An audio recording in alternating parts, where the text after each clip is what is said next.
législatif. On vous a dit questions un peu difficiles.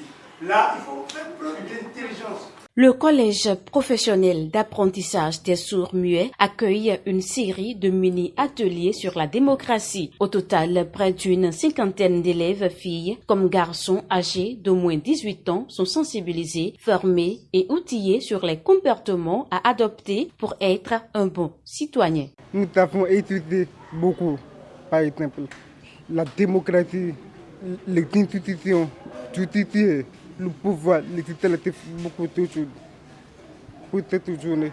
Nous avons abordé une thématique relative au pouvoir judiciaire et l'interaction avec le citoyen. Et à cet effet, nous avons abordé la définition, l'organisation, le fonctionnement, puis l'interaction du citoyen béninois avec ce pouvoir judiciaire-là, qui n'est que le troisième pouvoir.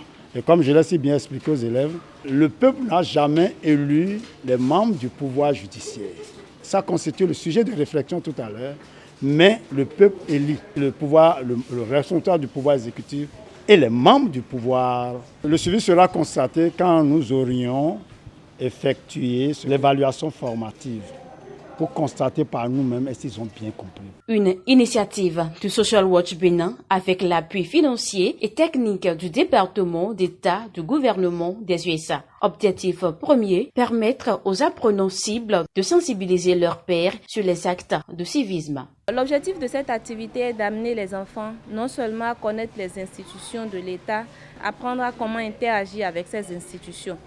Ce sont environ une cinquantaine d'enfants qu'on a pris en 2 vagues. La première vague est passée l'année dernière et nous sommes en train de prendre la deuxième vague actuellement. Nous espérons que les enfants vont pouvoir acquérir les connaissances qui sont en train d'être partagées avec eux et que ça pourra nous permettre d'avoir des citoyens de meilleure qualité. La supervision de l'activité est assurée par la représentante de la Grant Officer auprès de l'ambassade des USA au Bénin. Elle se dit satisfaite de l'avancement du projet et des résultats déjà enregistrés. Le projet ICO est dans 20 écoles pour les enfants handicapés et je crois que ça c'est vraiment critique. C'est un aspect critique du projet parce que les aptitudes et les connaissances de la démocratie et le civisme doivent être disponibles à tout le monde.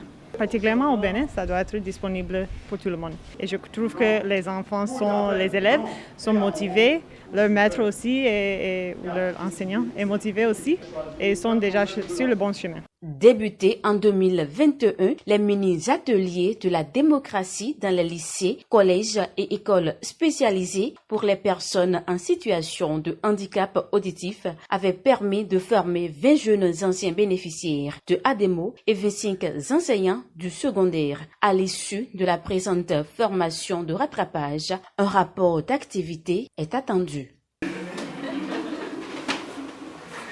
Ok, merci.